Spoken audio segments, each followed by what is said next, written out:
Maitreya said, "O best among the Kurus, the great sage Kapila, moved by great compassion and pleased by the words of his glorious mother, spoke as follows." Purport by Srila Prabhupada.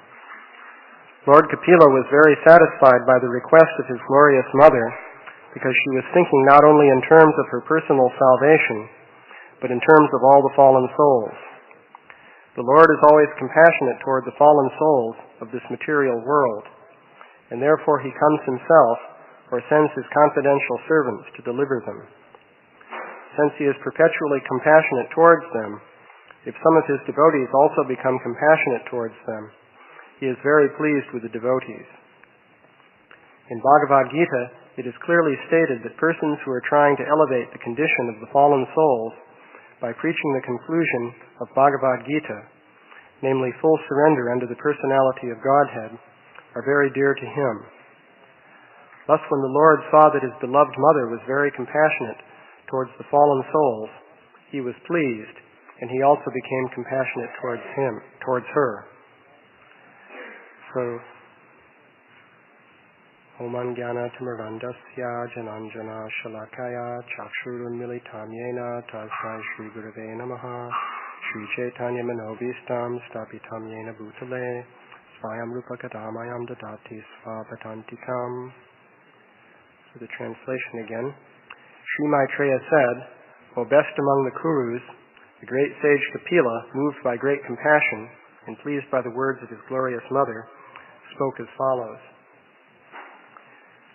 So, Srila Prabhupada points out in the purport that Krishna is very compassionate to the fallen souls, and he appreciates it when devotees also adopt this compassionate attitude.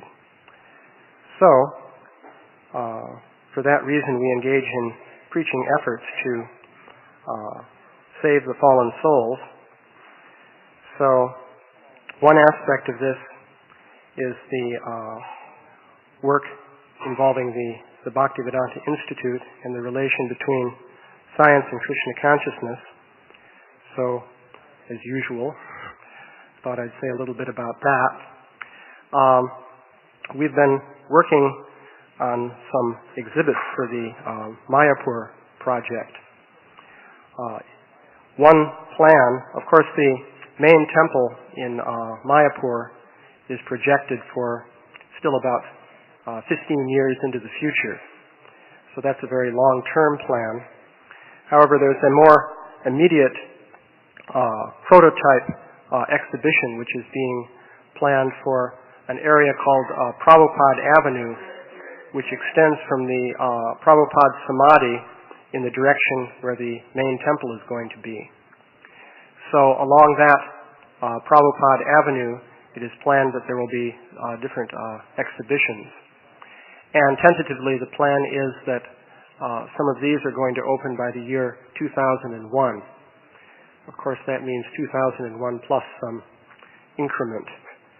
But one of the plans for that is to have a museum dealing with archaeological aspects, establishing the reality of the Vedic civilization.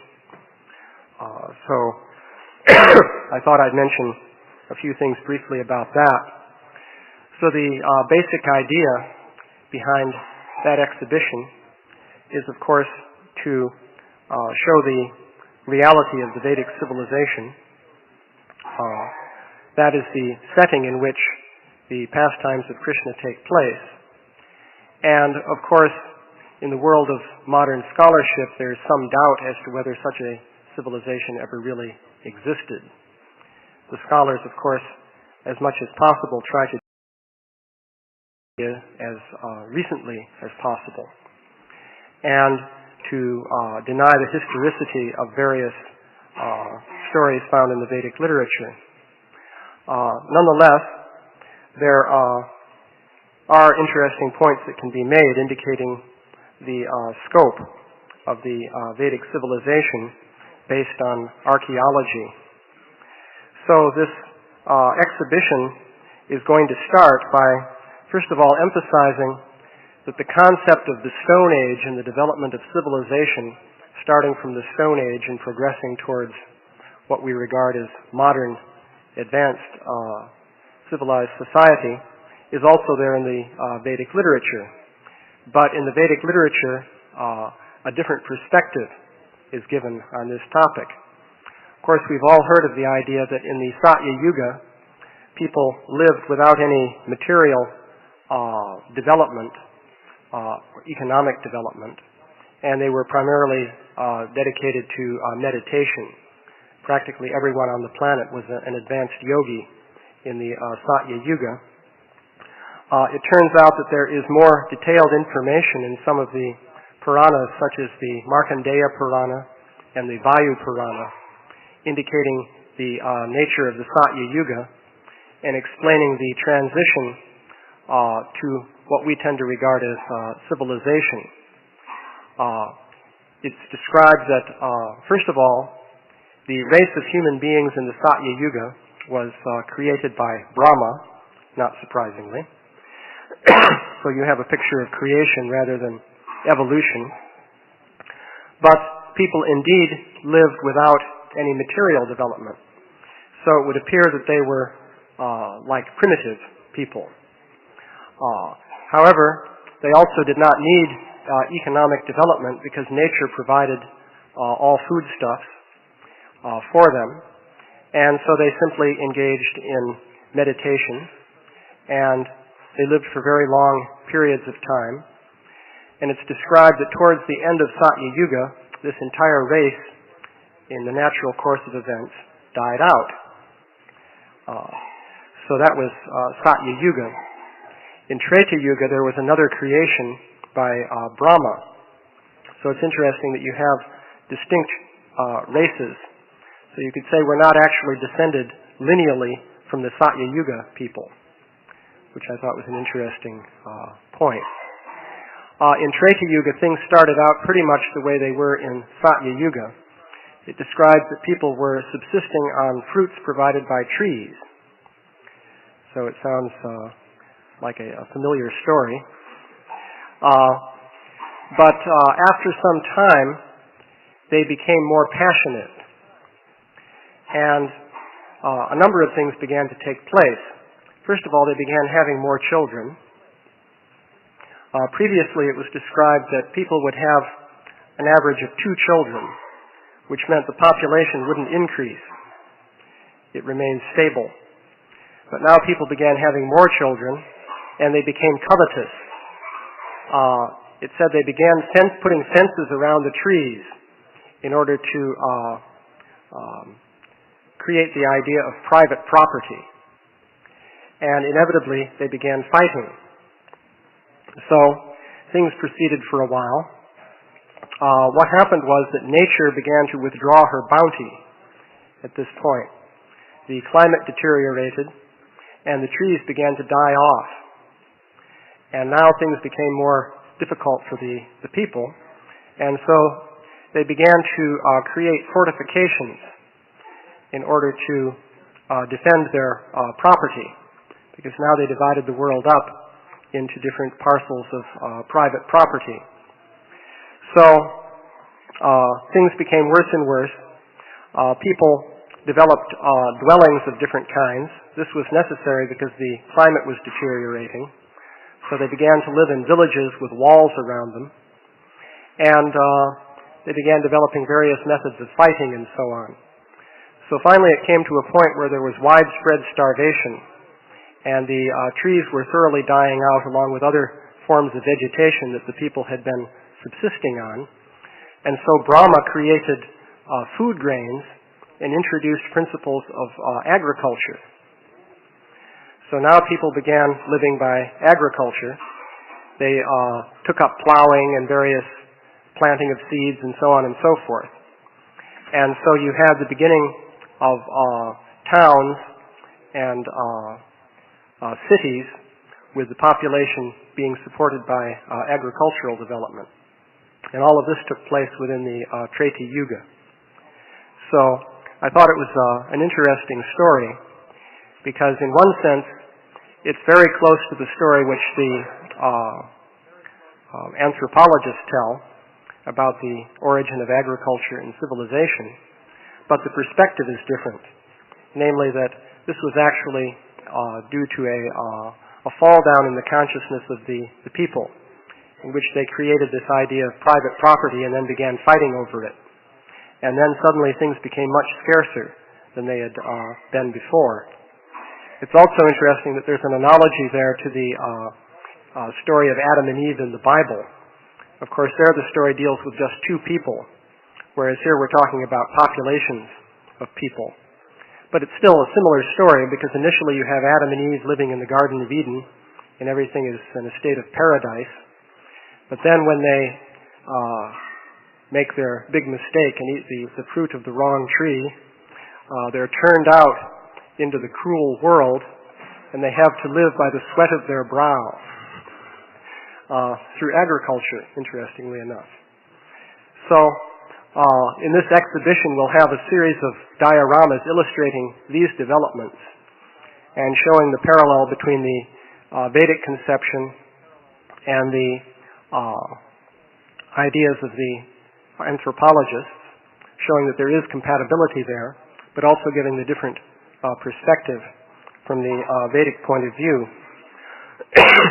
In addition, there will be a series of exhibits indicating the reality of the Vedic civilization and giving archaeological evidence.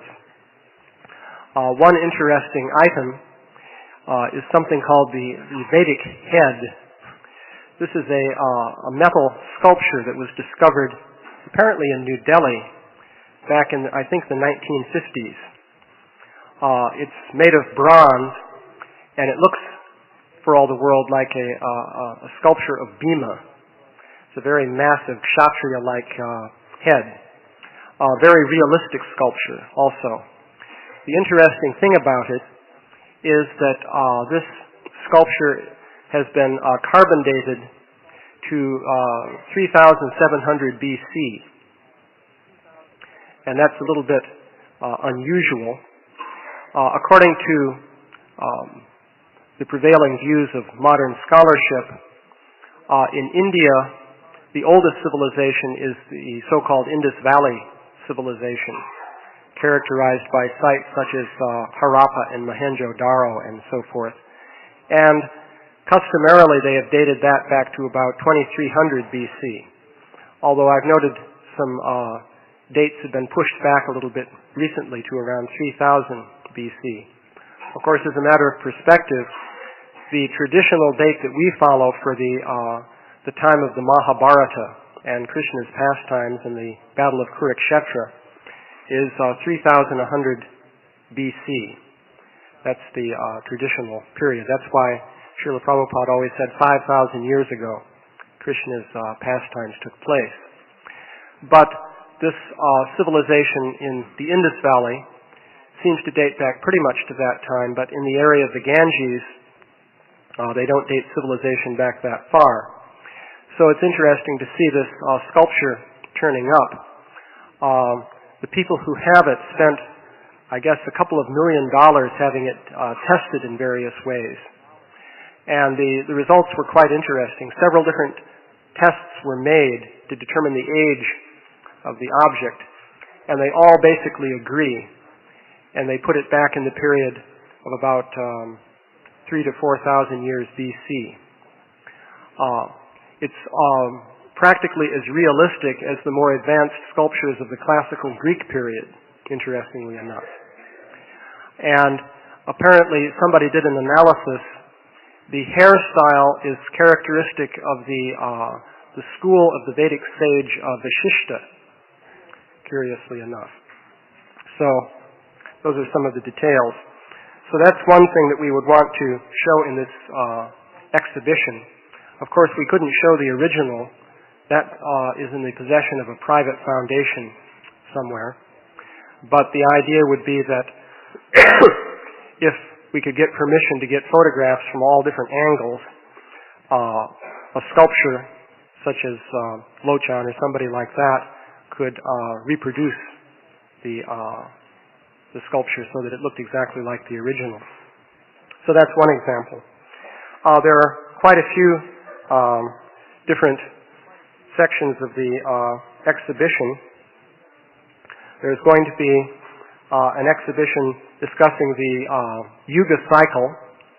Of course, as we know, according to the Vedic literature, time goes in cycles of called Yugas, coming to 4,320,000 years.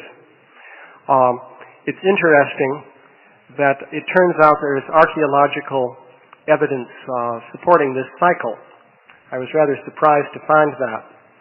But the basic time unit of the Yuga cycle is the period of Kali Yuga, which is 432,000 years. It turns out that in the theory of the ice ages and of ancient world climate, there's a theory created by a man named Milankovitch, which uses astronomical cycles to explain the timing of the ice ages. It turns out that one of the cycles that they study is 430,000 years. And this cycle is shown in the fossil record. For example, in the Gulf Coast of the United States, along Mississippi and Louisiana, that area, if you dig down through the strata of the Earth, you can find that the ocean was rising and retreating in a cyclic fashion over millions of years. And the period for one cycle of rising and retreating of the ocean was 430,000 years. So there seems to be some evidence for the Yuga system then in geology. So we'll have a number of presentations concerning archaeology in India. In recent years, some interesting discoveries have been made in relation to this Indus Valley civilization.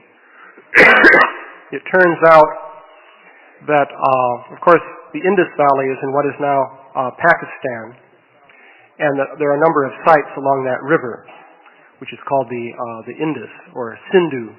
Actually, the word Hindu comes from the mispronunciation of that river's name, because in Sanskrit it is Sindhu, but people in Iran would pronounce the S as an H, and so they said Hindu. And then, of course, people further west in Greece dropped the H, and so they said Indu, or India.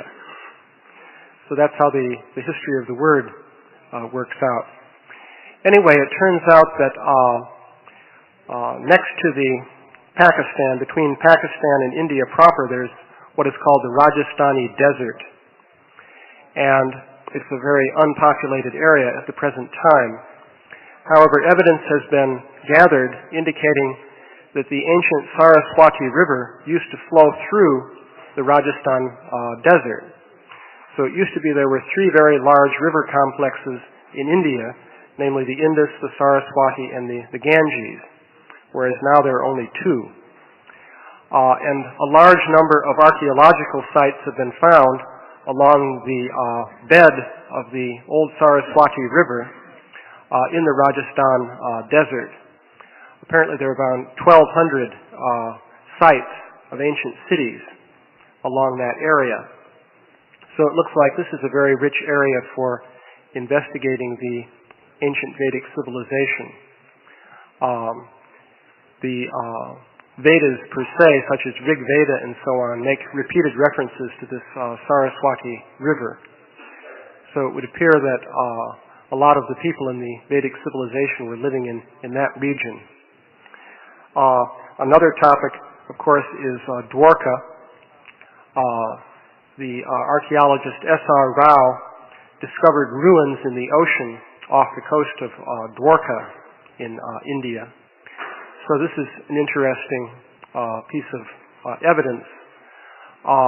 He dates these ruins to around 1500 BC, and he thinks that this is Krishna's Dwarka. Of course, it's convenient for him to say so, since he's the discoverer of that site. However, the indications are that over the last several thousand years, actually since the end of the last ice age, sea levels have gradually been rising, and in particular they've been rising in this area of Dwarka. So it would appear that what Rao has discovered is in fact the equivalent of the present city of Dwarka as it was in 1500 BC. The sea levels were lower, and so the city was further out in the bay. Gradually over time, the sea levels have been working inward, and as the buildings were destroyed by the ocean, people built new buildings further inland. In fact, you can trace the temple, the Krishna temple there in Dwarka, apparently dates back to around, I think, 1200 or so AD. But before that, there was one dating to about 900 AD, which is beneath the earth now, closer to the ocean. And then as you keep digging down, you find earlier and earlier temples. So it is quite possible that what Rao discovered is an earlier form of the pilgrimage city of Dwarka. In that case, ruins of Krishna's Dwarka would be further out in the ocean. So it would be interesting to investigate that. So those are a few of the things that will be there in this exhibition. There are quite a few other items. For example, there's substantial evidence for communication between India and the New World. Mainly this dates to the more recent centuries, as far as anyone can tell, which is to be expected because, of course, most archaeological finds will be the more recent things, since things tend to get destroyed over long periods of time.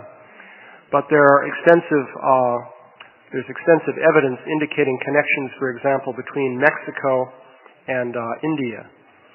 For example, there's a game that was played by the Aztecs in Mexico, which corresponds almost exactly to the game played in India, which was the one in which Maharaj Yudhisthira lost his kingdom. But somebody made a list of about, I think, 60 different specific parallels between the Aztec game and the game played in India. Also, a very realistic figurine of Ganesh was found in some of the Aztec ruins in India, and so forth. So there are quite a few examples like that.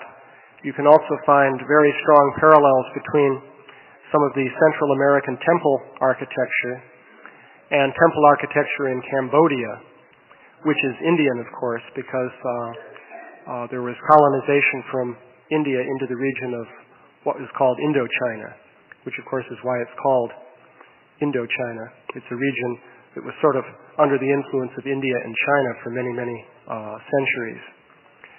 So there's a great deal of evidence there indicating that Indian civilization certainly was quite widespread. One thing that we ran across, by the way, is something called the Russian Veda. We have a book. Apparently, in Russia, there was some manifestation of Vedic culture. I'm still trying to find out more about what the dates are for that. But apparently, a book in some old form of Russian existed, which was written on wooden planks, and which contained all kinds of stories about Krishna. It was almost like Krishna book. We actually have a copy of this.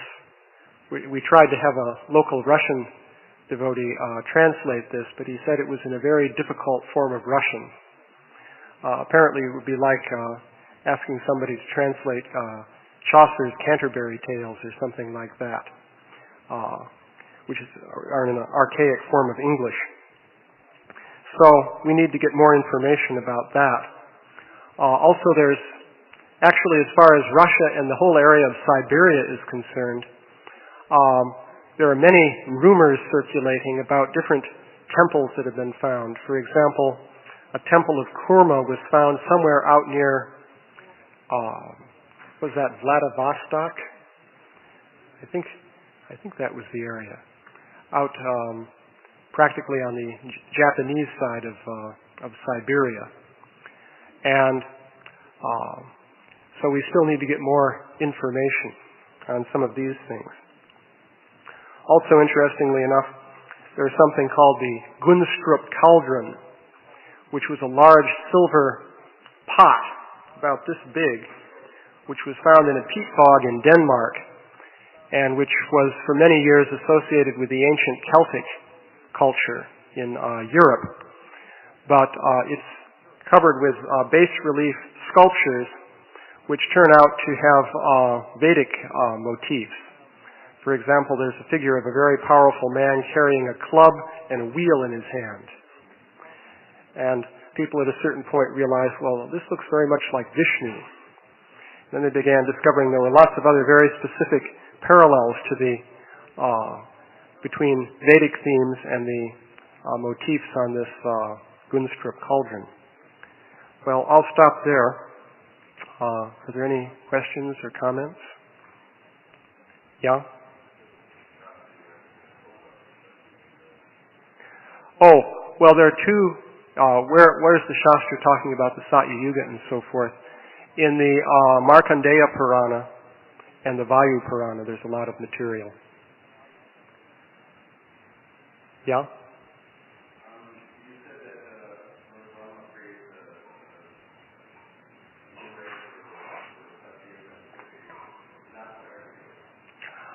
Well, interestingly enough, I have also read in the Bhavishya Purana a description that in the Kali Yuga, the short midget-like creatures that are going to be living towards the end of the Kali Yuga are actually a separate race. In other words, they won't just be descended from us. So apparently, different races are created and then annihilated even in the course of the Yugas. This was surprising to me also. Also, it describes that this is interesting, the souls of these different people in different Yugas come from different planetary systems predominantly. In the Satya Yuga, mainly they were coming from higher planets. In the Treta Yuga, I think still from above, but not so high up. In the Dwapara Yuga, it was more earthly planetary systems. In the beginning of the Kali Yuga, it's mixed, interestingly enough. That is, you have people coming from lower planets and higher planets, which explains a little bit about the conditions in the Earth today, because you have a curious mixture of different types of people on the Earth. Some more in the mode of goodness, and others who are altogether evil in their outlook. And then towards the end of Kali Yuga, the souls will primarily be coming from lower planetary systems. That's been also mentioned in the Bhavishya Purana. Yeah?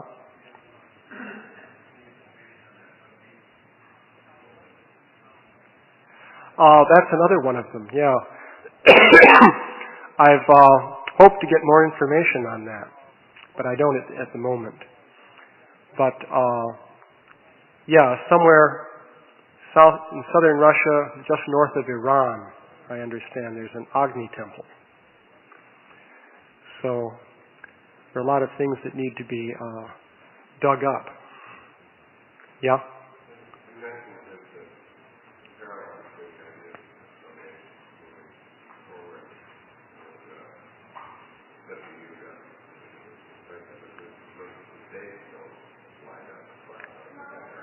The dates.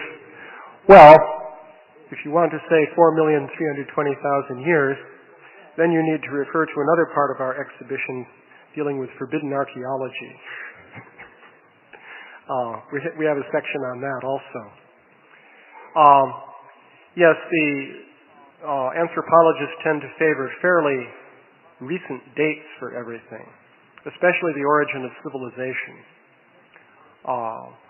Whereas the Vedic chronology would put things back a lot further. So that's a very controversial topic. So we already have one book on that. There's also more material. All glories to Srila Prabhupada.